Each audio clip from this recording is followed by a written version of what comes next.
D.O. Moody, His Life, His Works, His Words. Dwight L. Moody. If sometime you should read that D.L. Moody of East Northfield, Massachusetts is dead, don't you believe a word of it. He has gone up higher, that is all. Gone out of this old clay tenement into a house that is immortal. A body that death cannot touch, that sin cannot taint, a body fashioned like unto his glorious body. Dwight L. Moody. Chapter 1. Beginnings. Edwin Moody, stonemason, farmer, and respected citizen, was an honest, hard-working man who bore with patience the heat and burden of the day, and before evening lay down and died a bankrupt, having failed of the rewards of thrift by reason of an unfortunate speculation. When Edwin Moody's widow dried her tears and began to look about for her bearings, the only assets in sight were 7 hungry mouths and a home crushed beneath an immovable mortgage. A month later, she gave birth to twins, while insatiable creditors were carrying away the very kindling wood. Her burdens were too heavy for her neighbors to contemplate with comfort, and they lost no time in advising her to bind out her older children to anybody who would take them. But Betsy Holton Moody was a woman of another spirit. "Not while I have these 2 hands," she said quietly, and she went on to lay her plans accordingly. She came of an old Puritan family that had settled in America as far back as 1634. Of the Moody family, little is known. Edwin Moody's father, Isaiah, came to Northfield, Massachusetts from Hadley in 1796, riding a horse, with a kit of stonemason's tools in his bag, constituted his sole possessions. He seems to have been a man of unusual industry and grew to comfortable circumstances. William Holton, the first of the Holton family in America, had in no small degree all those sturdy virtues which belonged, or are supposed to belong, to the Puritans of that period. He was an original proprietor of Hartford and later of Northampton, which he represented in the General Court for 5 years. He made the first motion in a town meeting to prohibit the sale of intoxicating drinks, and was the first commissioner to the General Court in Boston in that temperance effort. His descendants inherited much of his sturdy spirit, while to Betsy, the daughter of Luther Holton, 6th from William, there seems to have fallen a double portion. It would be hard to find a nobler type of character in all the genealogy of the Puritans than this woman, who, sick in body and heart, faced the world with 9 children, bereft of her husband, mercilessly set on by her creditors, and eyed askance by her neighbors, whose advice she had spurned. The best that even such a woman in her circumstances could do was poor. In that day, Northfield was but a struggling hamlet, and opportunities to turn an honest penny were few. It was mainly the penny saved that was the penny made, and it was 9 mouths to provide for. There were no pennies to save. What with the burdens on her shoulders and the burdens on her heart, it is no wonder that the days through which she faced the world so bravely were wedged in between endless nights of weeping. For a year after her husband's death, she cried herself to sleep every night. When Edwin Moody died, Dwight Lyman, the 6th son, was 4 years old, having been born February 5th, 1837, his mother's birthday and the year of Victoria's coronation.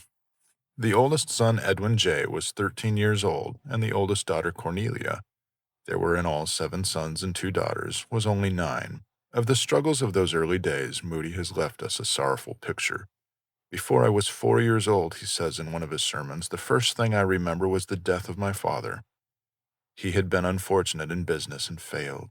Soon after his death, the creditors came and took everything. My mother was left with a large family of children.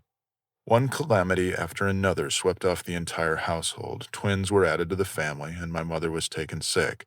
The eldest boy, to whom my mother looked up to comfort her in her loneliness and in her great affliction, became a wanderer. He left home.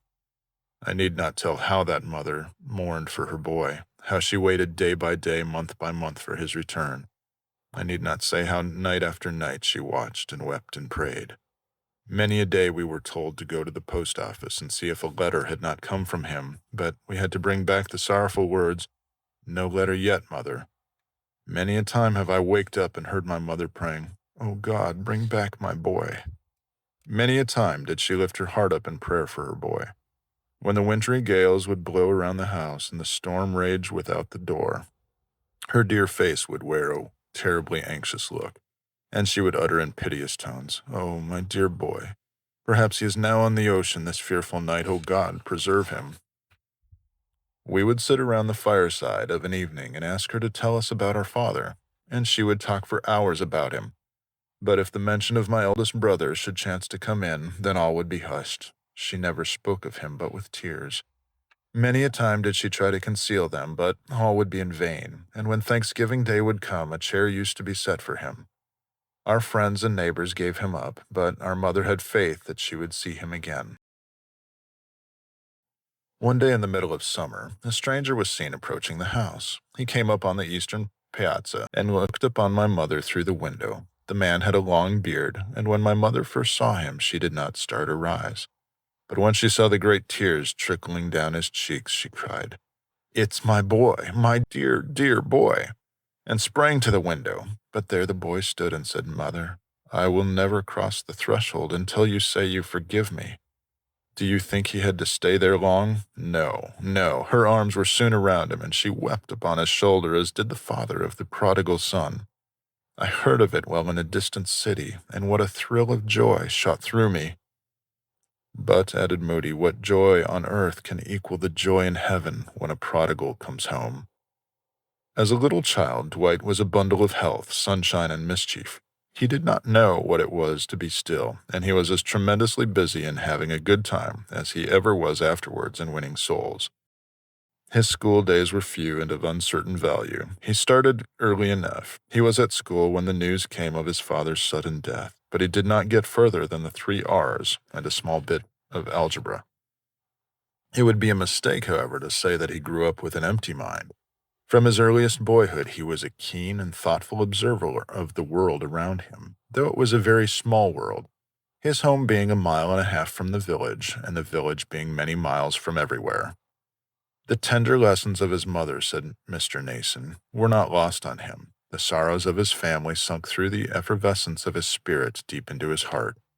The tolling of the death bell, the roar of the mountain wind, the falling of the snowflakes, the germination of the seed in the springtime, the flight of the birds, the rustle of the leaves in the autumn, the current of the noble river, the flowing tide of busy life, bright in hope or dark in sorrow, made indelible impressions on his mind. He received such teachings and pondered over them until they became a part of his own being. He was a learner in the higher sense, taking his instruction fresh and free instead of second-hand through books from life and nature. Mr. Nason adds that his after allusions to scenes and incidents of his early days, and fine illustrations drawn from memories of childhood, clearly show that he was then a learner. I had almost said the learner of that period, and that something higher and nobler than what the schools alone can teach is needed for the attainment of commanding power over the minds of men. This he acquired in part, well nurtured in the pinching penury of his mountain home. Between school terms, Dwight led the neighbors' cows to pastures on the mountains nearby and later worked on the adjoining farms. His first wages were a cent a day, but he managed to get a vast amount of fun along with his coin. His constant overflow of animal spirits sorely tried the patience of his mother in those days, and sometimes gave her serious trouble, but, has been said, his affection for his mother was the golden chain that saved him. He was thoughtless, but he could not be indifferent, and he was always deeply grieved when he became conscious that his mischief-making had caused her pain. And it is certain that he obeyed no one else half so well. Mrs. Moody had found a faithful friend in her pastor, the Reverend Oliver Everett, who began to take a lively interest in the welfare of the family. At one time, Mr. Everett invited Dwight to come and live with him as boy of all work about the house. But the good man's patience was soon worn threadbare by the boy's pranks, and after a few months' trial, he was glad to return him to his mother. It was Mrs. Moody's custom to read to her little ones and to instill into their little minds the simple precepts of the gospel as she knew them. Often as they sat at the table, she would give them verses of Scripture, which they were required to repeat until they had committed them to memory. She used to say that when the children became quarrelsome, she would go off to her own room and pray, and on returning she would find that they were all going to be good children again. These early teachings seem to have had little effect upon Dwight at the time. He was an independent little fellow who,